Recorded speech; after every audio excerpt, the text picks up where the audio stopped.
السيد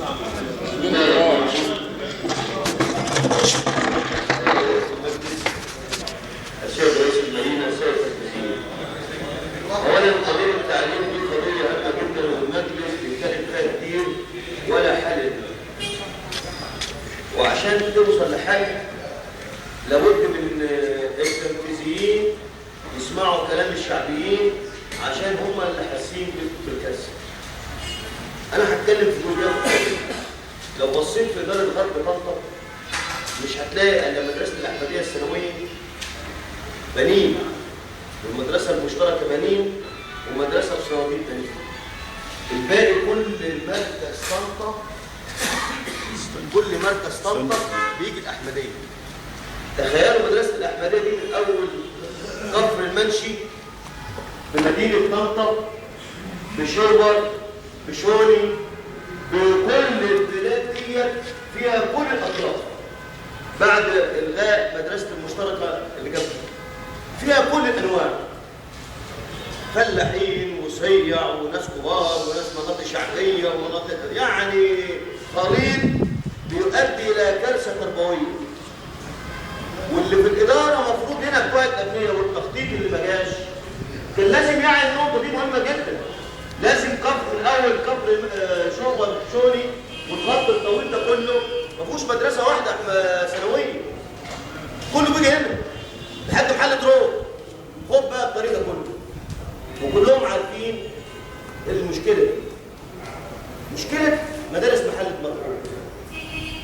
محلة مرحوم مدرسة عز دويش ومدرسة العمري احنا تعبنا. هيئة الأبيات احنا هنشتري مش هنشتري، هيتعامل ناس ملكية. تحولت المدارس إلى كارثة.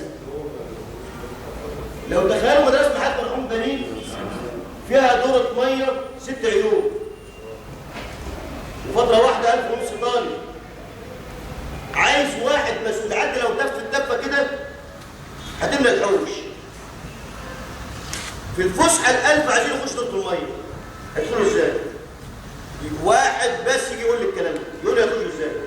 جماعة بتوع المتابعة هم شغلتهم بيتكلموا في كلام دون صدور قرار او تنفيذ. يا عم دورة المية هتلاقيها وسخة طول النهار، لازم هتلاقيها وسخة ولازم هتلاقيها سيئة لأن في 1500 بيخشوا في 6 عيون دورة المية. طب هيشربوا ازاي؟ واحد يقول لي يشربوا ازاي؟ ما هو دورة المية اتهدت عشان الباب ده كان هيتعمل. وصلت الكثافة كام؟ 60 طالب و55.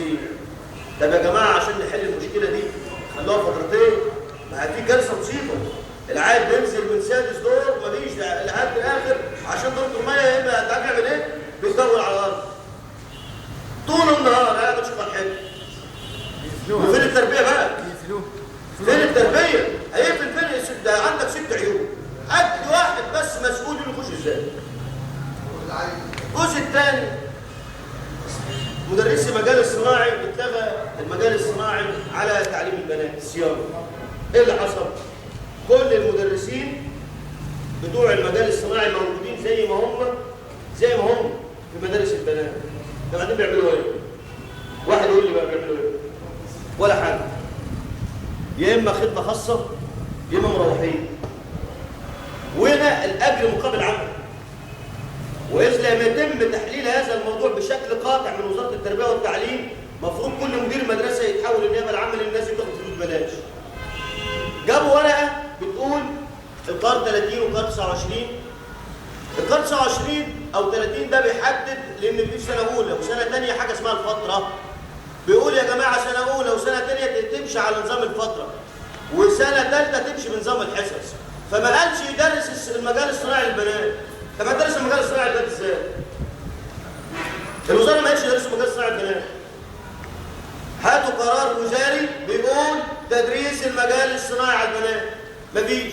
بيقول لك الفتره درس المجال الصناعي والمجال التجاري والمجال الصناعي والمجال الزراعي والاقتصاد المنزلي في مدارس البنين والبنات فتره. ما قالكش يعني عشان المدرسه اللي فيها اقتصاد منزلي تاخد فتره والمدارس البنين تاخد فتره برضه من نظام الفتره اللي هو السنه الجديده. ما قالش درس المجال الصناعي لان كانوا بيدرسوا صيانه. لان ازاي بقى هيمسك منشار اصلا؟ طب ادوهم مصاريف ازاي؟ هتروح الورشه تخرب تعمل نهر ولسان ازاي؟ انا عايز اعرف يعني هيدرسوا مين قال الكلام ده؟ معظم بدليل ان في ازمه بين الاقتصاد المنزلي ومدرسين وموجهين المجال على الحصيله الماليه اللي هي هتيجي بقى الخشب وتجيب بقى الكلام ده. فعشان كده يا ريس انا عايز في حاجه مهمه جدا. لابد من تشكيل لجنه من المجلس وحصر المشاكل على الطبيعه والوصول لها الحل، لان في مشاكل مسؤول عنها رئيس المدينه والوحدات المحليه. انا لما يجي لقيت المتابعه تلاقي زباله جنب الوحده المحليه جنب المدرسه، بتحاول مدير مثلا التحرير، هو ذنبه هيطلع يشيلها بره؟ ما في كوارث مرتبطه، العمليه مرتبطه مع بعضيها، مشاكل مرتبطه مع بعضيها. عشان كده بطالب من المجلس ان احنا نعمل لجنه يجوا معانا ونوريهم المشاكل والكوارث على الطبيعه، عشان نقول لهم هذا ايه بايديكم ايه، والحل بسيط زي ما الاستاذ احمد صبري قال حل، هنقول له الحل لكل مشكله لها حل، والا ما نبقاش بني ادمين. كل مشكله لها حل والا ما كانش لها بني ادمين. بدليل ان هيئه الابنيه لو اضطرت ان هي تشوف الافضل في الاهم في الاهم في الاهم في الاهم هنوصل لحلول. فعشان كده انا بطالب بتشكيل لجنه حقيقيه بين اعضاء المجلس في وجود مندوب من الوحده المحليه من عند السيد من المدينه من هنا مع هيئه مع المسؤولين والمنوط بهم التعليم للوصول للحلول المشكله ديت الكارثه اللي موجوده في المدارس. وشكرا.